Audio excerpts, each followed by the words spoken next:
So we're gonna get into this. Stop messing around. This is the Jensen trains one of his sci-fi kits. He has two of them out there on his website. This is the one I chose. I kind of like those little circle things. I think that's why I grabbed this one. You can see here he's got some 3D printed, resin printed items, and it came a little disheveled in the box there, so I had to sit there and kind of sort the pieces out, and they just obviously detached themselves from the actual board that the laser cutter cut them. But it took a little bit of time to figure out what pieces went where. I do wish what was in the kit was a picture of the actual kit finished itself. Now Jason has the instructions. He builds these kits himself on his YouTube channel, and you could just follow along there. But I still would have liked to have had a picture of the finished kit in the box. But here all the pieces are laid out. I'm getting ready to paint them. Some of these pieces you will have to sand on the ends because they're kind of where the laser stops cutting. There's a little nipple there that you need to sand off, kind of like any regular wooden structure. But here they are all done painted. So I used this hammer type of color, and it was a happy accident. So I thought it was going to be like that color, like not a solid gray hammered color, but not, this almost looks marble-ish, if that's a word, marble-ish. Anyway, I absolutely love how that turned out. Maybe I didn't shake the paint enough. I thought I shook it enough. I shook it for at least 5 minutes. It's just a rattle can from Home Depot, but that's what I got out of there, and I was quite happy with it. And so I'm gonna start weathering a little bit, the old sponge technique. And it's, again, I'm sure most of you have done this. It's the grout sponge that you can get from like Home Depot or Lowe's or something like that. And just rip your little piece off. The sponge that I still have, I've had that sponge for quite some time now, and I just keep ripping off little pieces. And the technique is, right, you put a little paint on there and you kind of want to dab it around and make sure you're trying to rotate that sponge just a little bit so your rust deposit stains aren't the same. And yeah, you just keep going and doing that. I add different layers and all that such, and we kind of get what we get. But I do think this is a great time. If you are enjoying and digging this video, hit the like button, subscribe, and click the bell.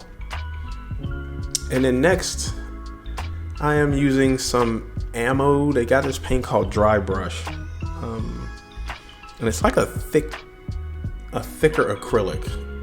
You can honestly use acrylic paints, but I still hadn't found like what the true reason for them to make a paint just called dry brushing paint, other than to take your money. Anyway, I use some silver on the edges of mostly all these pieces so I can get like that, like it's really heavy metal that's under there.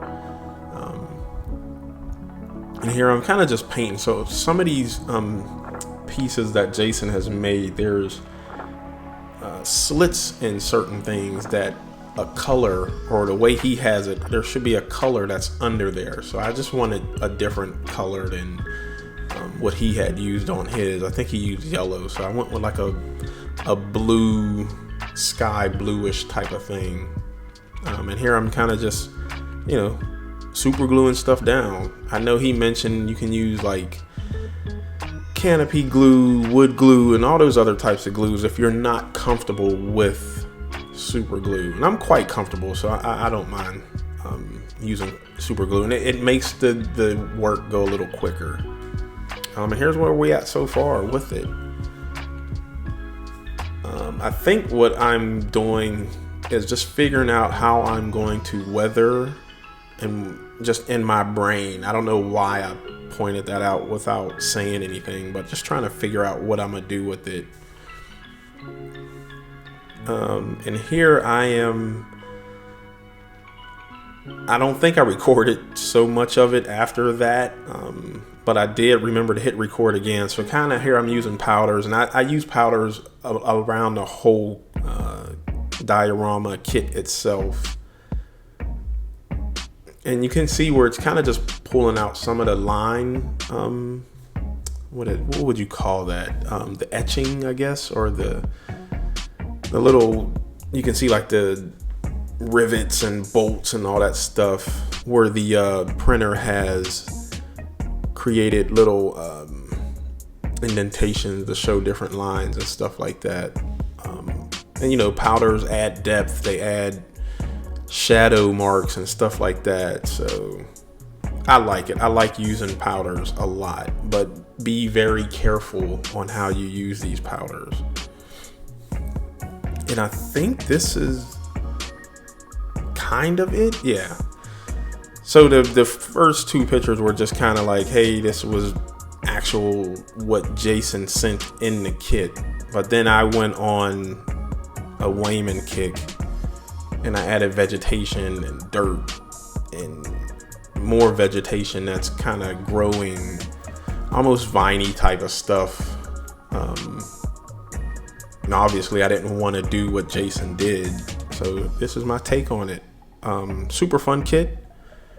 Definitely I want to get the other one, and I think I'll be using these. So here's a 40K model that I started, and I think that's what I'll use these for, is my 40K display stuff. So that's it, y'all.